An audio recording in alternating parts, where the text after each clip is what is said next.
Hello, everybody, and welcome to the Focus on Gaming podcast, episode 105. I'm Martin. And I'm Duncan. Hello. Hello. Just the So, two of us tonight. Yep, Tom's turn to be dead this week. Yeah, me and Tom do like to alternate our deaths, don't we? Ordinarily. Sometimes we manage to get on at the same time, but Most of the time it's children's fault, isn't it? you and one other. The perils of being a parent. Yeah. But my youngest is older than your two youngest, so mostly I'm all good. So anyway, yeah, we playing much? Well, I've got my controller now. So you have excellent. Last couple of weeks I haven't, so got my controller. I can't remember what day, but I got it beginning of last week. So I've been catching up. I was going to say I've been catching up with some Game Pass games, but I actually haven't played any of the new Game Pass games. I played Rare Replay. Oh, okay, cool. So, yeah, I actually own that, I think, although it is on Game Pass. It's fantastic. Yeah, I went on to that. And from Rare Replay, I played Conker's Bad Fur Day. And not a game I actually played originally on the Nintendo 64. Probably was a bit young to play that sort of game when it was out. Yeah, it's not one you want to play in front of the kids. No, it looks all like fluffy with a scroll and stuff, but then when actually you start playing it, he's swearing and telling things. Yeah, I never knew that it was basically an adult game until probably the last 10 years, where I saw a video and they were like, "Oh well, was it the Great Pooh or something? That is one of the bosses. One of the bosses, I think, is just basically a big pile of poo. I'll just say it that way. And then they said, and then he's effing and jeffing, and yeah. And I'm like, there's a lot of swearing in it. I mean, the game starts where you're the main character, Conker, is in the pub and he gets really drunk and he can't work his way home, and he wakes up in this like place, and then I gather I'm just trying to get home, but then lots of stuff is happening while you're trying to get home. But yeah, it's definitely surprising that Nintendo allowed, because I know it was done by Rare, but obviously they did Donkey Kong, didn't they? Diddy Kong Racing, so they had quite a close partnership with Nintendo. And then Conker was on Diddy Kong Racing, wasn't he, as well? So I'm sure that I saw a video somewhere that it was changed to an adult game. I don't think it was always meant to be, and then I think they just decided to go, hell, why not, kind of thing. There was probably particular reasons for it, but I haven't. Yeah, the game's been. There's some good and bad things. The good thing that is quite a good game. Quite, like I said, I probably was on it about 2 hours, but I went on it quite late, thinking, I'll go on it for about half an hour, and I stayed on there because there was quite a lot to do. I was quite enjoying what I had to do, but what I didn't like was the controls. I found it really old school. Yeah, and the inverted. So every time I wanted to look up, I was going up, but then he was looking down, and then I see. I'm an inverted player, so I would have liked that. Yeah, and it is quite difficult as well. Not that's a bad thing, but there is.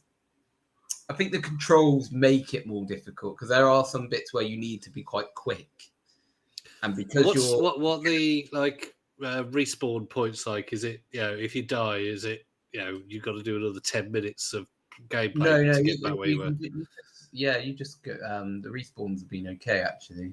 They do put you pretty much where you were. But yeah, there's one bit where, and I won't go too much on about the game, but there was one bit where it was like a boss, and it's this big hay bale thing that comes to life, and it's really big, and you're on this pitchfork thing like a pogo stick, and you stab it, and you fall through the floor, and then when you get to the floor, it ends up being this robot, and the actual boss fight isn't that difficult, but then after the boss fight, you're in this, I don't know, like sewer, I guess, or something, and it starts to rise, so the water starts to rise, but there's also electrical cables, but you've got to throw knives at the electrical cables so you don't get electrocuted. And that took me ages to do because the knife thrown on it is really difficult because there's no like aim, so you've got to sort of estimate where he's throwing it, and it's all inverted. So I kept it, and you got about a minute, and you got to get like 5 of these things, and some of them are really across the map, and you got to get it like perfectly right.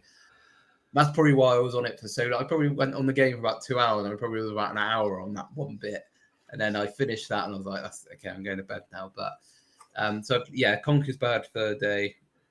And I've also played Banjo-Kazooie as well, which I did have when I was younger, but I can't really remember it. So it is feeling like a new game. And I'm probably enjoying that more than Conker's Bad Fur Day because the control is a lot easier, or easier to handle than. And yeah, they're quite similar in terms of. I've never got very far in Banjo-Kazooie. I really wanted to. And the only reason is because of the sound. You cannot stop that annoying. I don't know. It's the bird. I presume that's Kazooie, but it's just constant. And like, shut up! What it just bore into my brain every time it made the noise. And you'd go about 10 feet and suddenly, and I'm like, oh, shut up.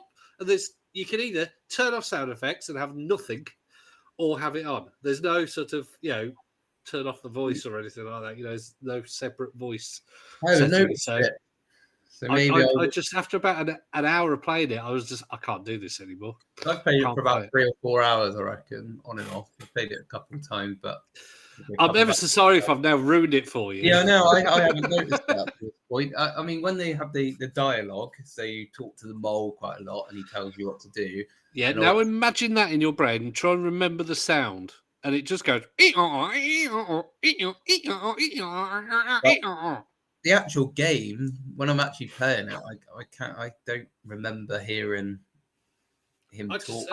It was, yeah. I mean, the cutscenes were where it was most prevalent, but I'm sure there was something else that they were doing it in. But anyway, it just, I hated it. One thing about Conker, which it's a good thing and a bad thing. The good thing is that the cutscenes are pretty funny. Like, it is a funny game to play. Yeah. But they're long, and once you've watched them, you don't have to watch them again. You can skip them. But you have to watch them the first time, and I was on it quite late. So if it was on the day, I probably wouldn't have minded watching it. But I was playing it quite late, and I was like, okay, I want to go to bed, but I want to play. No, I was having and near the start, there was more cutscenes, and they were like about a minute or a couple minutes each time, and I was like, oh, another one, and you're just there, sort of waiting for it to finish, and then just so it's not as if it's the greatest story ever told, is it? it's just about a squirrel that's fighting various, disgusting creatures. So yeah. So I've looked it up. It is the Great Mighty Pooh. And guess what he throws at you? Yeah, that's right, feces. Yeah. And the only way to defeat him is to throw toilet roll into his mouth. Yeah. And he sings. So he sings opera while throwing poo at you. And yeah. And he lives in Pooh Mountain. So it's not exactly subtle. I get there. So you haven't tried any of the really old games like Jetpack and anything like that? No. See, Jetpack was one of my. I probably played hundreds of hours of that when I was young. You'd load it up and try and get to, it's basically the same level over and over and over and over and over again. But with slightly different looking ships or slightly different aliens that had slightly different behaviors. Yeah, I've gone back to the ones that were there when I was my childhood, so I've gone for Banjo and Conker. Exactly, yeah. Perfect. GoldenEye isn't on it, but No. Well, you can get that on Xbox though. It's You on can Game get it, Pass. yeah. And I have played it on Game Pass, so it is available. You can if you want. You can buy a model from First for Figures on eBay of the Great Mighty Pooh for £532. Just thought you'd want to know that. Wow. Yeah.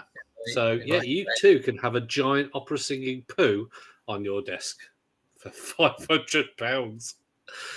Oh dear. I suppose it would be a talking point, wouldn't it? You wouldn't want it on your dining table, though, would you? Anyway, so is that mostly what you've been playing then with your nice shiny new controller? It is. Yeah, I played just to check the controller worked. All right, I did play Crash Bandicoot as well. I always find that's a good game to test the controller out because you got to. Yeah. But yeah, only that was only. I did the boulder level where you're running away from the boulder. Well, I was reading an interview the other day. And there was a guy who developed the original one, and because there wasn't analog buttons on the original PlayStation, they did some trick to make it feel like it was an analog jump. So you tapped it to jump a little bit and held it down. And apparently, this guy who helped develop it said that the remasters of 1 to 3 were completely messed up. He said that they weren't done like they were, and I remember when I reviewed it on this podcast, I said I don't remember it being this hard, and the guy said it's hard because they've messed up the jumping, and the jumping isn't the same as in the original. So there you go. Yeah, I did it all right. I don't get all the boxes and stuff, but I'm able to do it in one go, like pretty much every time I do it. Number 4's on Game Pass now as well, and that's pretty good. But it's not on the cloud though. Is it not? Oh, okay. That's a shame. I usually play stuff on the cloud, so I haven't been, unfortunately. You've got an S as well, haven't you? Yeah. So, what's that? 512 gigabyte, isn't it? Yeah. Anyway, so what have you been playing? Obviously, this week, this is the. I think it came out about 3 or 4 days ago. Assassin's Creed Mirage came to Game Pass, and I was really excited for this. Really excited. And it's Assassin's Creed, and I'm playing it. And Assassin's Creed Mirage, it was meant to be sort of a going back to the roots of Assassin's Creed. A smaller world, although still pretty big, a lot smaller than Valhalla and Odyssey. And it was meant to have a bit more of the sort of you can't climb up everything like on the original 2 or 3 Assassin's Creeds.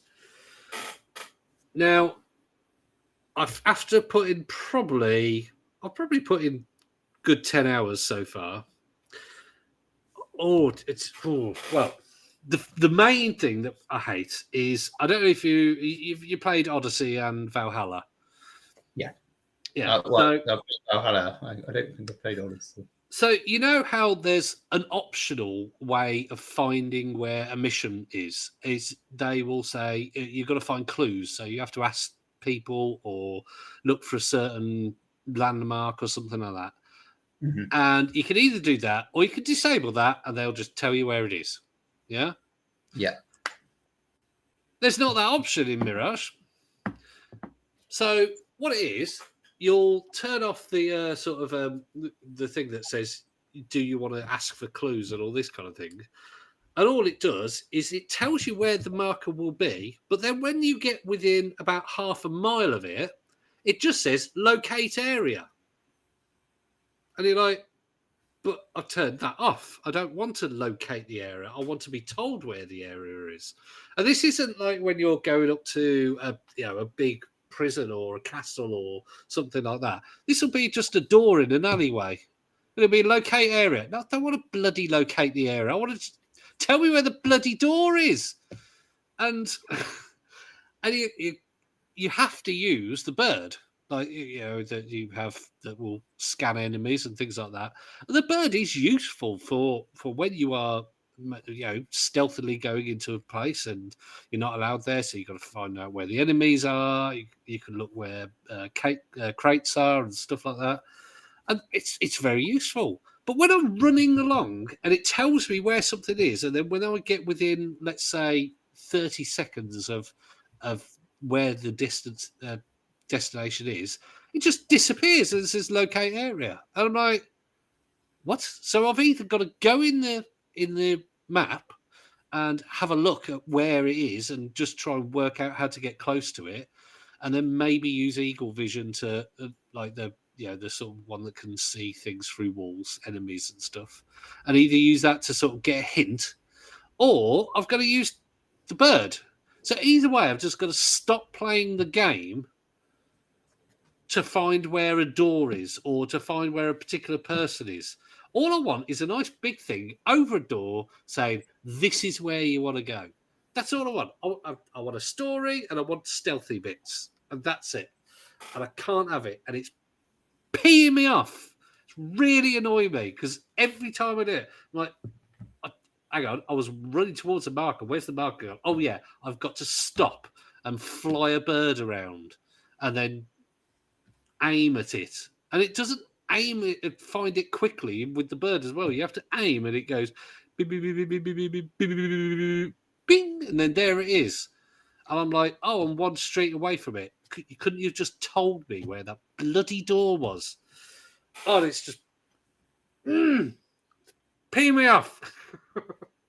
So yeah, it feels like, and also one thing I was looking forward to that I loved in the first Assassin's Creed was they said that the viewpoints that you have to get that reveals some of the map would be going back to how it used to be, where they were more of a puzzle.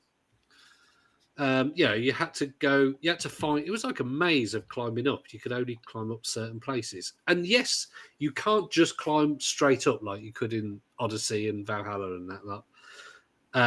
You do have to find the route, but it's not particularly rocket science. There isn't a maze as such. It's just, look, I can see it's over there that, on a big tower. Oh, I can see I've got to go to the right here because there's a handhold there. Oh, that's exciting. And so it looks like what they've done is they've tried to hark back to the original couple of games, but they've taken all the worst bits of that, or the best bits of that, and made them worse, and all the worst bits of the modern games and kept them. And it's taken it from most Assassin's Creed games for me are 8s or 9s out of 10s. I like the open world, I like the traversal, I like the stealth, running around and assassinating 20 people in 5 minutes. I love all that. But this annoyances are taking it down to probably my lowest rated Assassin's Creed since the 2D ones, I think. So I'm really torn because I was really excited for this game, and it's just turned out to be not great. And it's not really gameplay. Partly, but mainly it is to do with the. Well, no, it is gameplay, and also when you get a viewpoint on the map, they are white when you haven't gone up them, yeah. And when you've gone up them and unlocked the fast travel to that viewpoint, they go yellow. So I was running around. I got a viewpoint near the beginning of the game, and I was running around, and there was things on my map that were yellow, and I was ignoring all them, and then going to the things that were white. Which the things that were white. Oh, I'll get some feedback there. The things that were white were things that weren't complete. But then after about 3 or 4 hours, I'm like, why are there completed things still on the map? So I look at all these yellow things. I'm like, I haven't got any of that collectible. Why is that yellow? So I go to it. It's not completed at all. So they've got completed things that are yellow, completed things that are that just disappear, and incomplete things that are yellow on the map. So you couldn't possibly have used 3 colours or 4 colours. White for viewpoints, yellow for completed viewpoints, and then 2 different colours for collectibles or something, like incomplete and completed or something. But no, they have to make an incomplete thing the same colour as a complete thing to really confuse matters. And there was another time I was in a prison and I had to find my way around, and you had to go down to a basement. And I went to this place that I thought was the basement, and I thought, no, that can't be it, because it had the symbol for a secret entrance. When you have like a big prison, or I was in a prison at that point, or a big castle, it will have a cave icon with some stairs as a secret entrance that you could discover. So I just thought, oh, that's the exit out. No, I then ran around half an hour trying to find this basement. I could see the person through the floor with eagle vision. No, it was that secret entrance. It wasn't the secret entrance into the building. It was just the secret entrance into the basement. Now, that may be me being a bit stupid. I don't know. But it was completely the opposite way, because you had to go right down in the stairs and then turn right round to go back towards where the person was. And yeah, it's almost like they haven't played the game, or they're pandering for all the people who moan about certain things. They've just gone, okay, that's what everyone wants. No, not some people liked the game that you produced before, or the options that you had before. Why get rid of that option? I don't get it. But yeah, so that's my rant over. You might love it. I don't know. I did feel like you needed to have that rant. I hope you got it off the chest. Anyway, yes, I can breathe now. That was my weekly therapy. That was. I'll just let you talk. I was like, I'm just going to let him talk. I think I said did they do it last week? My wife and my son, 7-year-old son, completed Split Fiction, which I was very proud of them, actually, because when I played it with my 7-year-old, obviously I was the one going, no, you got to do this, and telling him what to do. So the fact that they've gone through it and he's basically walked my wife through it is quite impressive. So now they're doing It Takes Two, which, again, me and my 7-year-old had done. Me and my wife had done half of it, but she'd just gone, no, this is a bit too hard for me. But no, she's stuck with him. And, they're near the end of It Takes Two. Well, they're probably an hour's gameplay away from the end. Although, with the amount they died, probably about 4 hours. Other than that, Hexen and Hexit. Not Hexen and what's the other game? But the id Software games have come out on Game Pass. I've played them a bit. If you like a bit of Doom, but with magic, it's pretty good. It's got all the mods and cheats on it that you can just use, and cheats as well don't stop the achievements, so you can just cheat your way to the achievements. So yeah, it's really good. I enjoyed it. I played through Hexic this morning. Not Hexic, that's the one with the hexagons, isn't it? Hexen.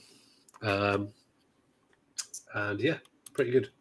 Some hard bits. I had it on the easy level, obviously, but yeah, it was all good. Oh god, it's bloody hot here. I don't know about what it's like in your neck of the woods, but it's just really sweaty again here. It's horrible.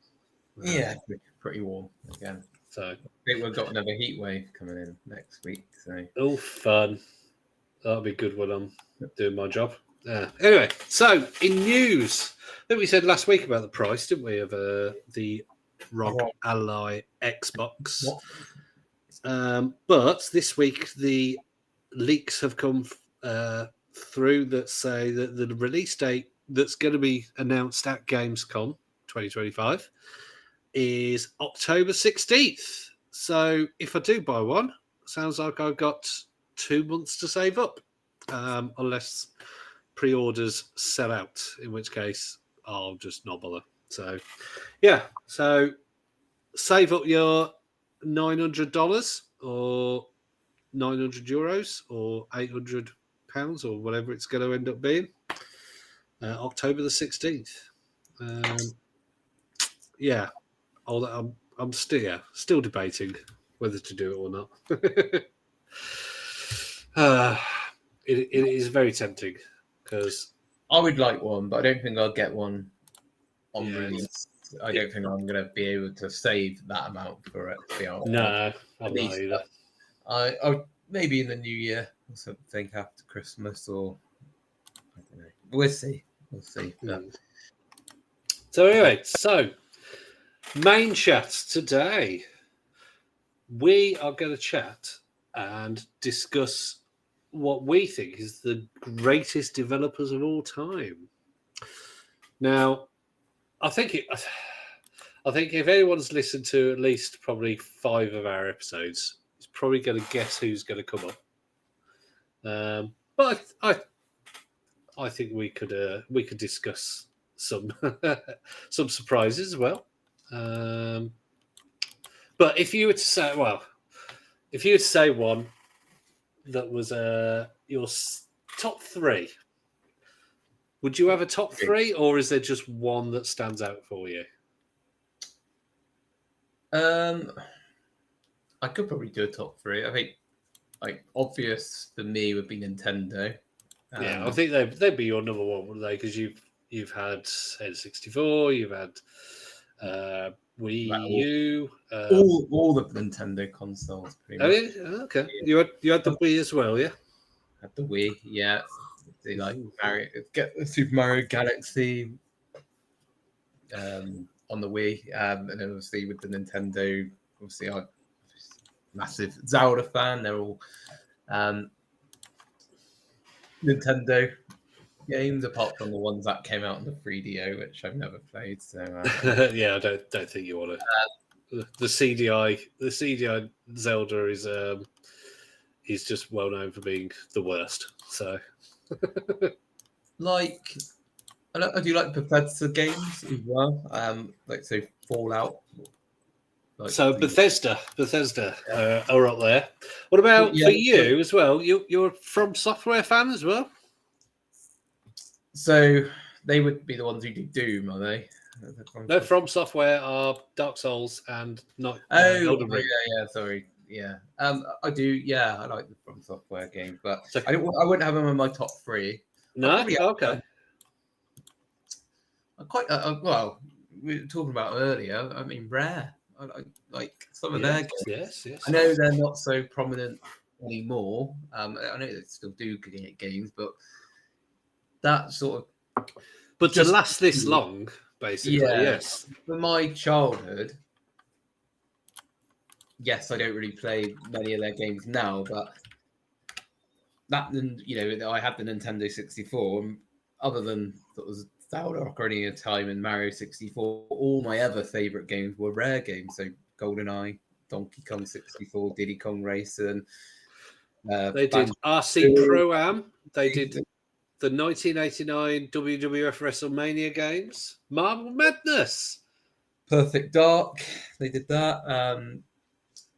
And they were British as well, weren't they? Not that should make They were, yes. They were based in the United Kingdom, so a little bit of a bias towards them. And Rockstar as well. Obviously, the Grand Theft Auto, Red Dead Redemption. See, I mean, you've got so many different things that we could base best developer on. You could have consistency, like someone like Rare. With what they've produced over the years, some fantastic games, and I think it looks like they've been going since their first game came out in 1986. So they've been going for 39 years, and they've produced a lot of games. I mean, you've got Battletoads. Hang on, So Battletoads, the one Game Boy and NES, and all that. In the early 90s. Even before that, I said RC Pro-Am, various versions of that, various WWF games in the late 80s, early 90s. Killer Instinct, I mean, all the Donkey Kong Country games, Donkey Kong Land, Banjo Kazooie, and all the follow-ups. Perfect Dark, Star Fox Adventures on the GameCube.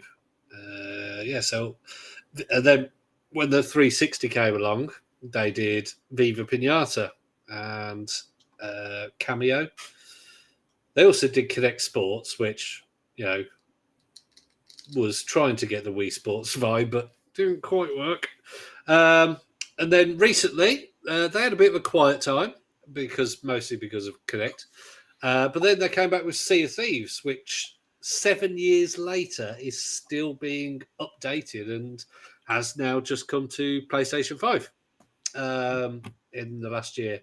So longevity, they're doing all right, aren't they? Yeah, so that's been one of the successes of one of these live service games. It's great with it. So yes, I mean that makes them good. But then if you look at something like Rockstar, they've produced the biggest games of all time. Red Dead Redemption, Grand Theft Auto, etc. But there have been problems with their various politics within the studio. There's been problems, and I've personally found, and I think it's reasonably well known, that their customer service isn't that great, and all this kind of thing. One that we talked about offline was Ubisoft. Now, Ubisoft, and we're talking about Assassin's Creed. I love the Assassin's Creed open world. I love the Far Cry open world games. I loved Outlaws last year. I loved I can't think of him now. But yeah, loads of Ubisoft, the open world specialists they are. But again, they are politically sort of they're not very. Their PR isn't very good. Let's just say that. So the greatest developers, that sort of hits them in the balls, really, I think. But Rare have that, where they're just, although they're owned by Microsoft now, that they have just been in the background making great games. Personally, for me, Nintendo, yes, they would be probably for most, a lot of gamers, number one. I've always wondered though, Nintendo, I presume that things like Zelda is made by one team, and then Mario is made by another team. Is it, or is there like a big central in Japan, like a Nintendo development building where they make all the games? You'd think that they would be different. Like a team that makes the Super Mario games, a team that makes Zelda, Metroid games, or whatever. And because like Rockstar, they have Rockstar North and Rockstar Toronto and things like that. So yeah, I'm gonna guess that they have different teams, but they just all come under Nintendo. So yeah, I wouldn't actually. I'm just going to have a quick little search. But so tell me what makes Nintendo great. Oh, see, I was gonna go on to different publisher developer. Oh, okay, no, you go on to a different publisher. If you've got another one, Naughty Dog. Oh yes, they started because they felt like, for me. Well, we technically talked about them already because we associate them with like Crash Bandicoot, and then they sort of reinvented themselves when they started bringing out Uncharted and The Last of Us and these sort of games that are like story-based action adventures kind of thing. Yeah, and they've had longevity as well, because you think, I'm just on their Wikipedia, their first game was out in 1986 as well, so that was for the Apple II, but it was Math Jam, so I don't know if it was going to be it's an education game, so I don't know how much credence you can give on that game being a proper sort of game. But I mean, the Crash Bandicoot games, I still to this day play the Crash Bandicoot games. So one of my favorite platformer game. They did the Jack and Daxter games as well, which I used to play as well when I was younger. And then like I said, the more recently, like The Last of Us and Uncharted. So they've sort of shown that they can do things differently. They can do your sort of cheesy platformer, but then they can also do your serious storytelling game. And for a lot of people, The Last of Us, even the Uncharted series, are always really highly rated. But for some people, The Last of Us is one of the greatest games ever made, isn't it? Yeah, I mean, story. So yeah, obviously I haven't owned a PlayStation, but I do own The Last of Us 2 on PC. I own Spider-Man on PC. I own God of War 2016. I know that wasn't them, but I know I'll just go through the PlayStation 1 zone. But Spider-Man The Last of Us 2, absolutely fantastic. Actually, I own the Uncharted trilogy as well. The one that's got Uncharted. No, it's not trilogy. It's a twin pack. It's got Uncharted 4 and the one with the two women, thieves. It's quite forgettable, that one was. So hence why I can't remember the name of it. But it's the Thieves collection or something. Uncharted Thieves. Thieves End. Legacy of Thieves collection. But I own that on PC as well. Fantastic. And tell you what, one thing I like is the fact that they work so well on Steam Deck, all of them. Even something that looks as good as Last of Us 2. It works really well on Steam Deck. But I think they do similar to what Split Fiction has done with their game. Is that they're very cinematic. It's got very good direction. It's got very good story, and yes, it helps that they look pretty, but they're made with the same care and the same direction as a movie. The director of The Last of Us 2 could possibly, with the camera angles and the sound editing and all this kind of thing, they could help with a movie or direct a movie themselves and go, I want this angle and this story, and get their writer to write something. They're basically movies that you can play, but not in the super massive games kind of sense. They are more action.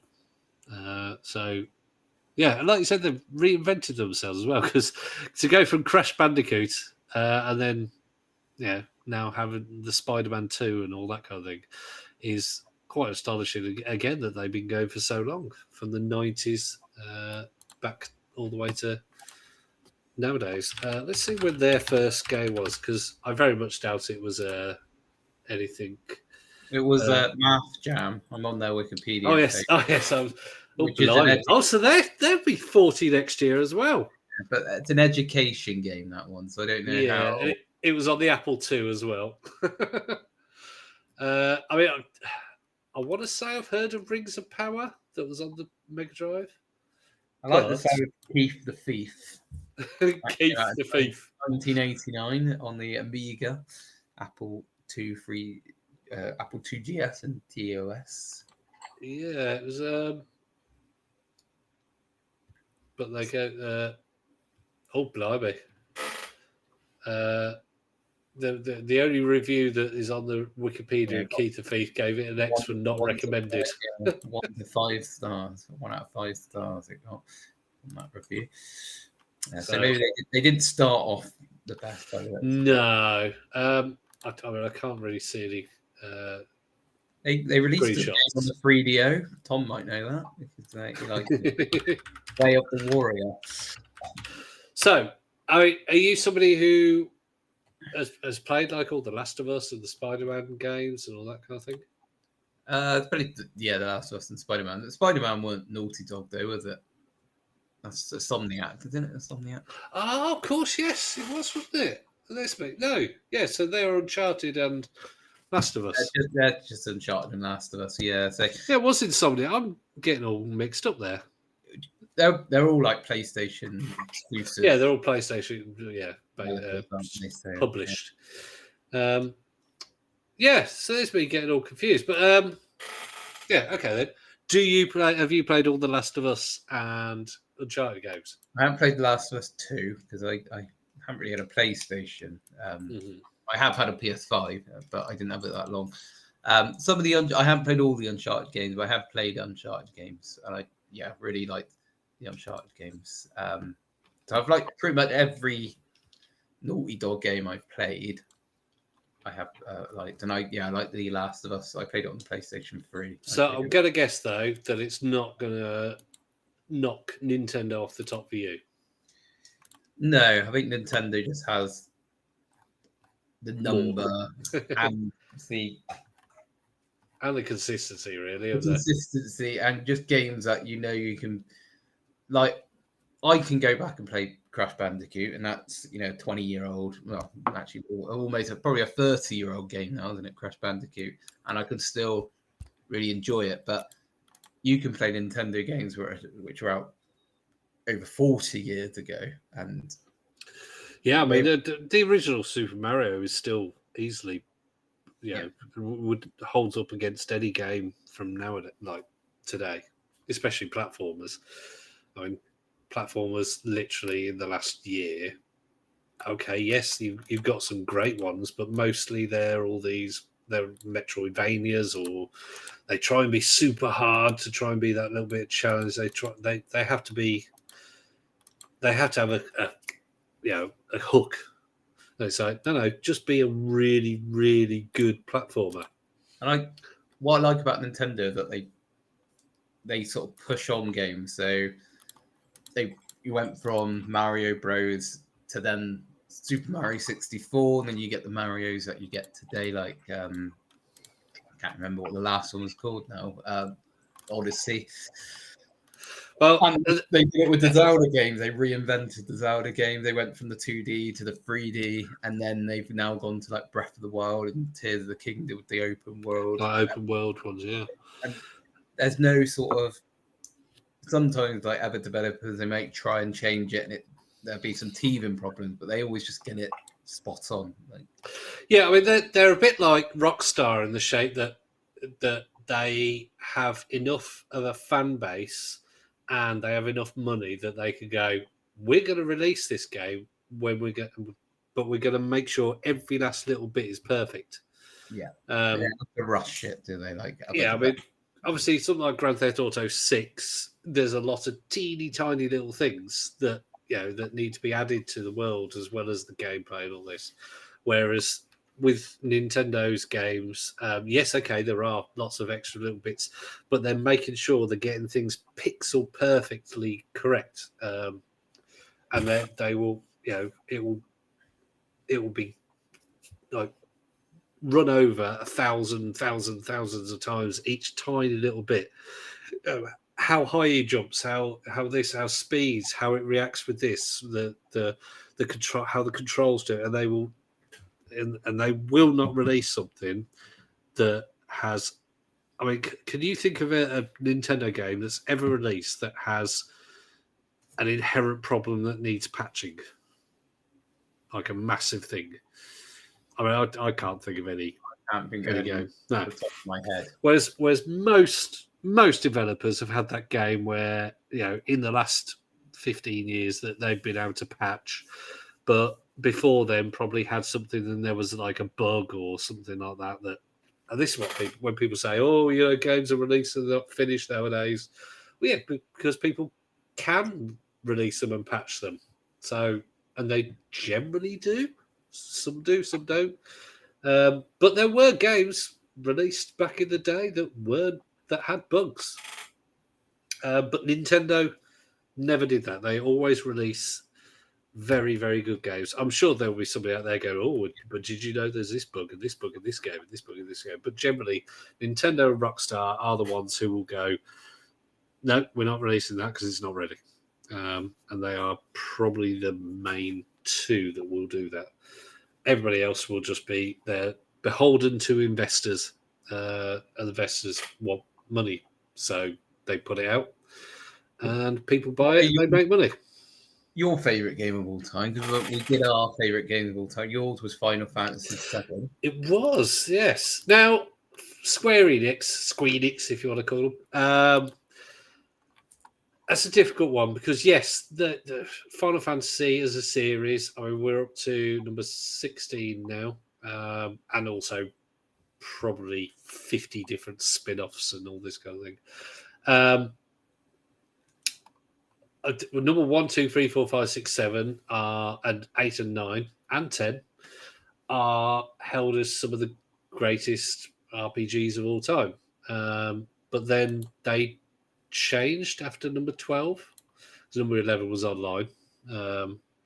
So number 12, that was the first one that was like the action style, where yes, you could pause the game, but mostly it was hitting a button.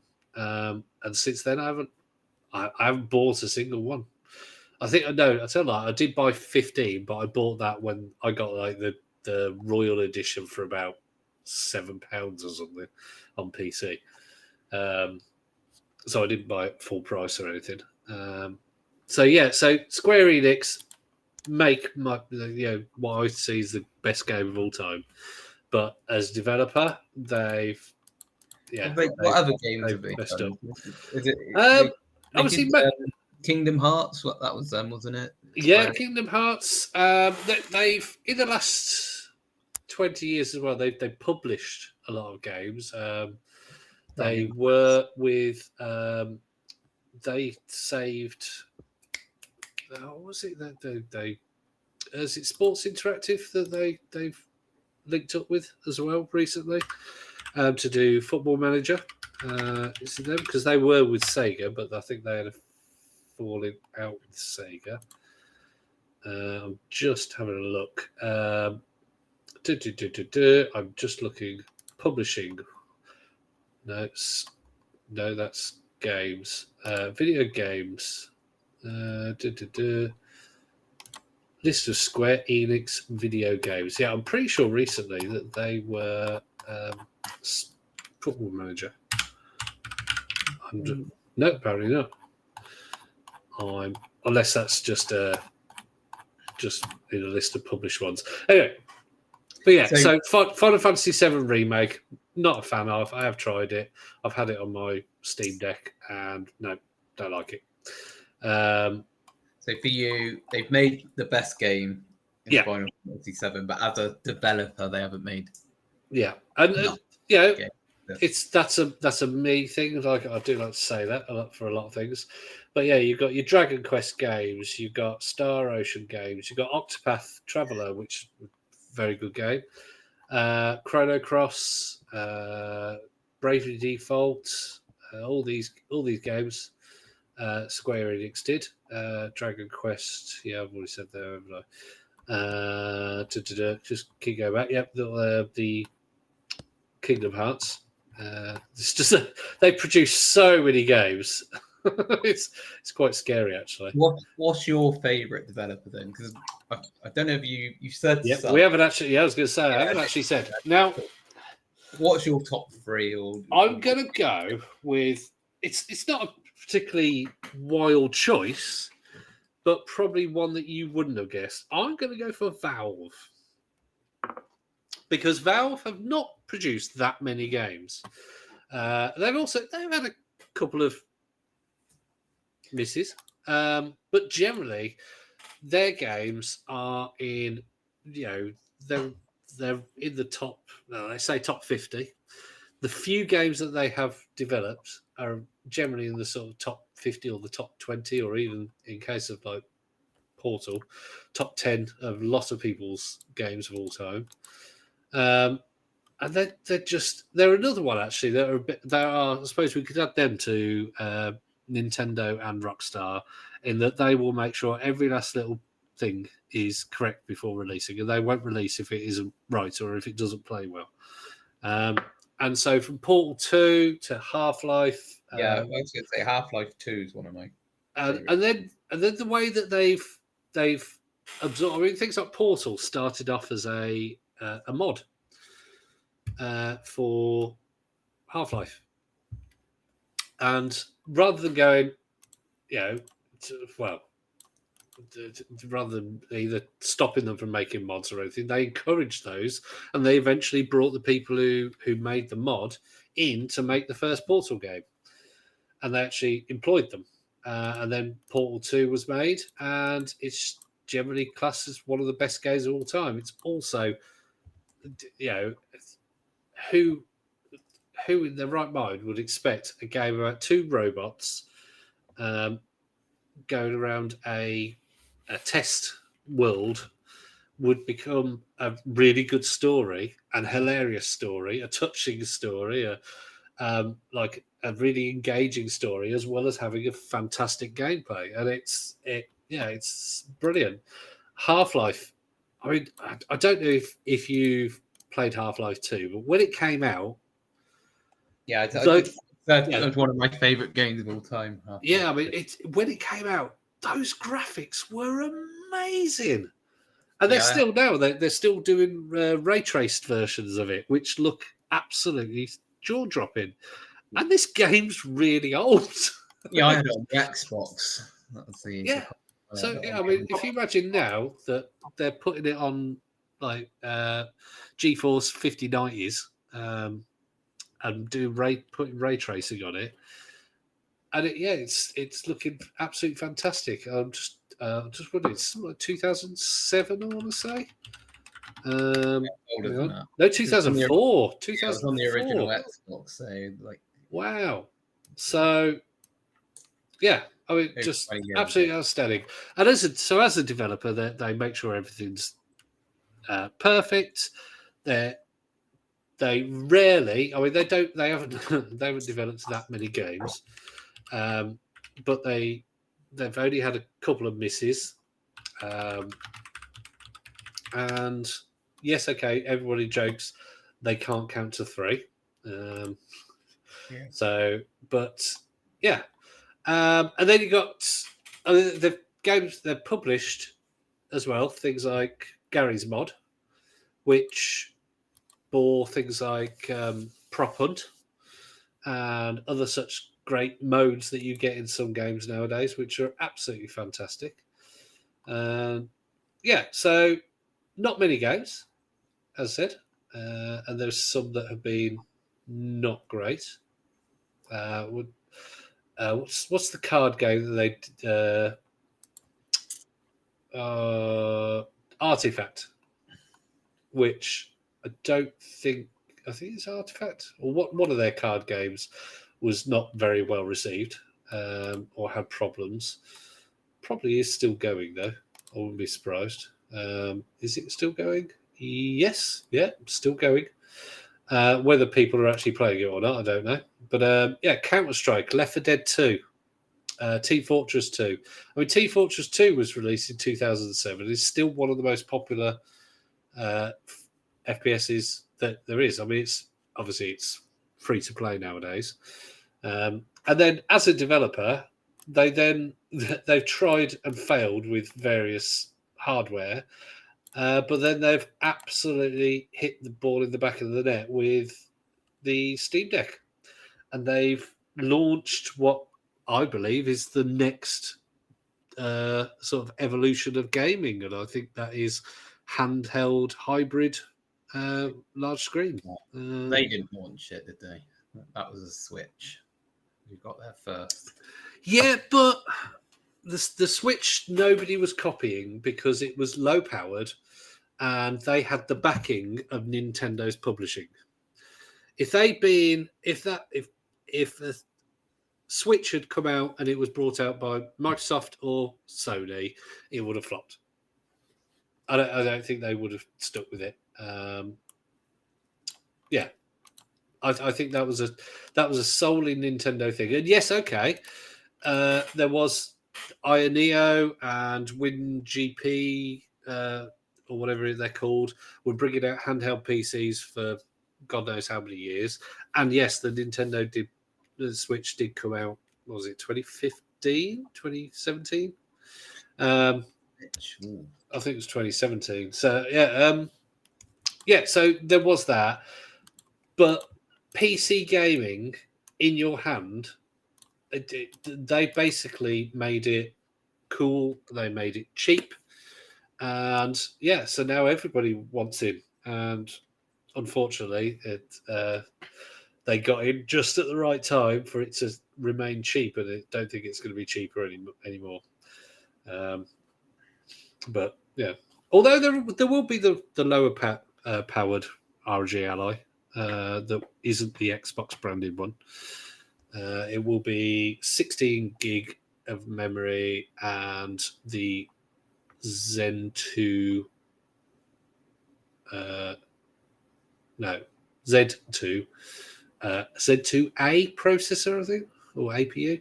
So anyway, there will be another one. Apparently, that's going to be $600. So I would guess £550, £550, something like that. But yeah, so my number one is going to be Valve.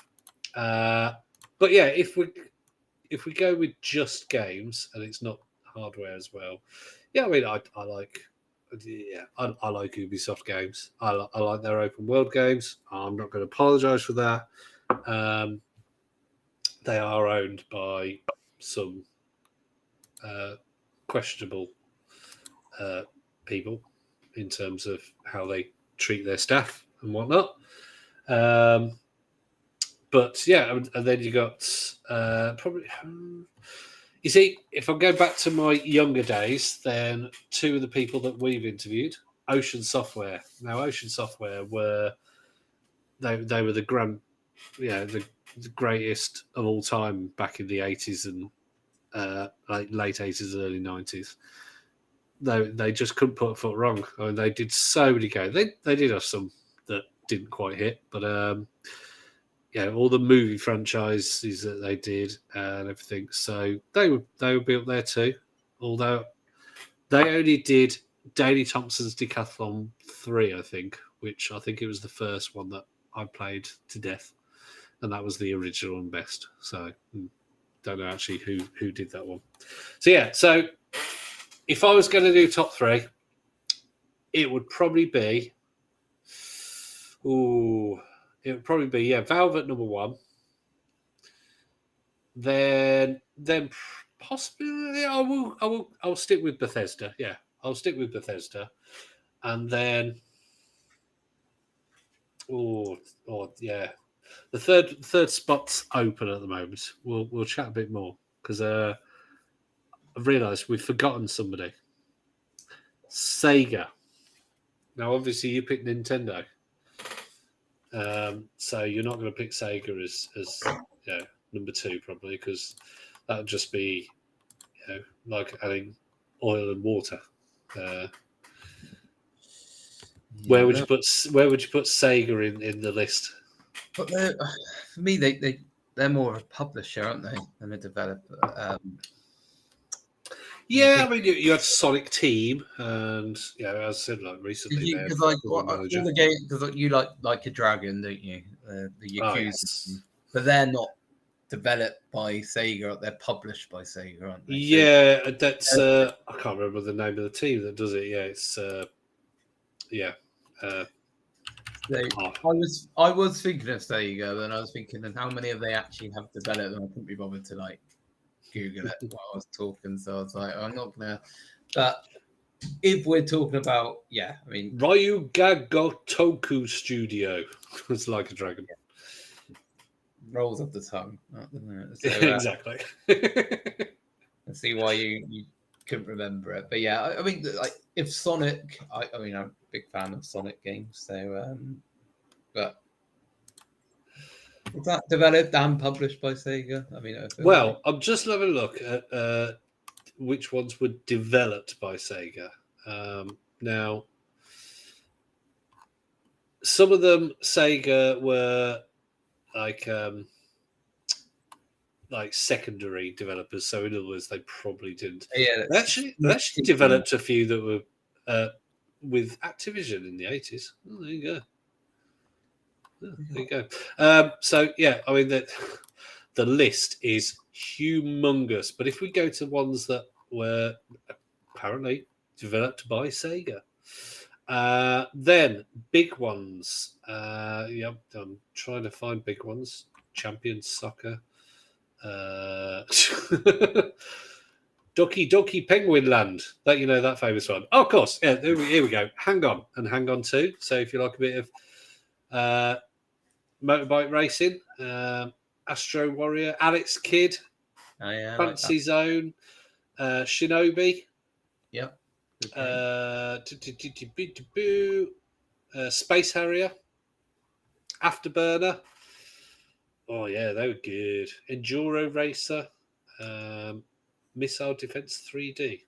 Never heard of it. Fantasy Star, of course. If you like RPGs, they're up there in, alongside, your Ultima and Final Fantasy, but never quite hit the same heights. Altered Beast. Yeah. Super Hang On, obviously. Loads of Alex Kidd, Old Beast, Golden Axe. Yeah. So most of the ones that were on the Mega Drive, the big ones on the Mega Drive, Columns and such like. Just trying to go a bit further forward to see if after the Genesis and Master System, because mostly, World of Illusion, starring Mickey Mouse. It's Crazy Taxi. Donald Duck. Oh, actually, I'll have a look. Control F, Taxi. It's a Crazy Taxi, Catch a Ride on Game Boy Advance. Yes, Crazy Taxi, Sega Hitmaster on the Dreamcast. Dreamcast. Of course, another big one for arcade as well. Daytona. Yeah. Such a good game. Virtua Tennis. Yeah. I don't know about you, but probably best tennis games there is, personally. I like Topspin. Do you ever play Topspin? Topspin was all right. I'd probably put second place, though. I'd probably, after Virtua Tennis, I'd probably put Mario Tennis. It's a bit of fun. And then all the Yakuza games, or like a Dragon games. Super Monkey Ball. Yeah, I like Super Monkey Ball. I thought that was Nintendo, but then it was a bit. There was some when it got to that period where Sega was pretty much just. Oh yeah, sorry. I'm looking at a later Super Monkey Ball, Banana Mania 2021. So recently it's mostly been the Yakuza games. Pretty much for the last sort of 6-7 years. But yeah, I mean, there's so many good games that they've either developed themselves or. They're definitely an honourable mention for me. They won't be in my top 3. My top, I'm thinking of. Choo-choo Rocket. I think Nintendo, Rockstar, and Rare at the moment are my top 3. So Bethesda have been. You see, Rockstar. I mean, they'd be a contender for. See, I'm so. My top 2 I've got, but then my third one is so many. I'm just looking at Sega's games. Ubisoft, Rockstar, and Rockstar are absolute giants of making an absolutely amazing game. BioWare. The fact is, BioWare would be up there in the top 2 possibly, but in the last sort of 6-7 years they've just got off the boil a bit. I think for a lot of people Blizzard will probably be up there as well, because you've got World of Warcraft, all the Warcraft games, and Diablo. I don't think any of us on this podcast would probably put them in the top 3, but I mean, they should have an honourable mention for being a good one. But again, a lot of people didn't like Diablo 4, including me, because it was so grey. Just And it's software, which of course are now owned by Microsoft. Doom and all the other Doom likes, your Wolfenstein, your Quakes, all these kind of things. They're just amazing developers who recently I think actually with the original Doom and with the more recent one, it's their technological ability, I think, that is brilliant. They make the modern Dooms look absolutely fantastic, but they'll run on a potato. They run fast. They look good, and you don't have to have the really high powered PC to do it. So anyway, right. So finalise. I'll pick a number 3. Right. I'm going to go for. So what does it do? Valve, Bethesda, because you've got your Skyrim and everything. Let's go Rockstar. I'm going to go with Rockstar. Yeah, Rockstar, because I have put a lot of hours into GTA 5. I mean, I think GTA 5 single player and online. I haven't played it recently. I haven't probably played it for about 2 years, but I probably still put in about 700 hours into it, which is quite a lot. That's back before I had children. I just know we're going to come off and we're going to think there'll be loads we haven't. Yeah, I mean, if you go by individual games, you got Square Enix. I love IO Interactive because of Hitman. We had mentioned Konami, and they did Resident Evil, Street Fighters, Devil May Cry. Capcom, who've got Resident Evil. Capcom are, absolutely amazing. Capcom. Oh, sorry, that's who I meant, not Konami. Capcom. No, Konami are fantastic. But then I was ones as well. Capcom games when I was Resident Evil and Street Fighter and I can't remember what else I said, but but no, Capcom and Konami. Obviously, we've got Metal Gear Solid and are owned by Konami, even though they are Hideo Kojima, and they had a bit of a falling out with him. But they are still Konami games, whether or not he likes that. I feel, a lot of mine have been done on nostalgia because I'm gone Rare and Nintendo, especially because I'm gone on my childhood. But Nintendo are also your modern day. Super Rare, Mario Brothers Wonder. Nostalgia, but that's probably because I've been playing some Rare replay. So maybe if you asked me last week when I hadn't played Rare, Rare, but I'm kind of like that. All right. Anyway, we've been talking for well over an hour on that. So, like and subscribe.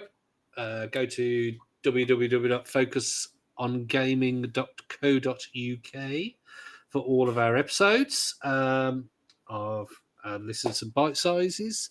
Leave a like, leave a subscribe, and on that note, from me and from Tom, not Tom, because Tom's dead, don't forget, and from Martin. Bye.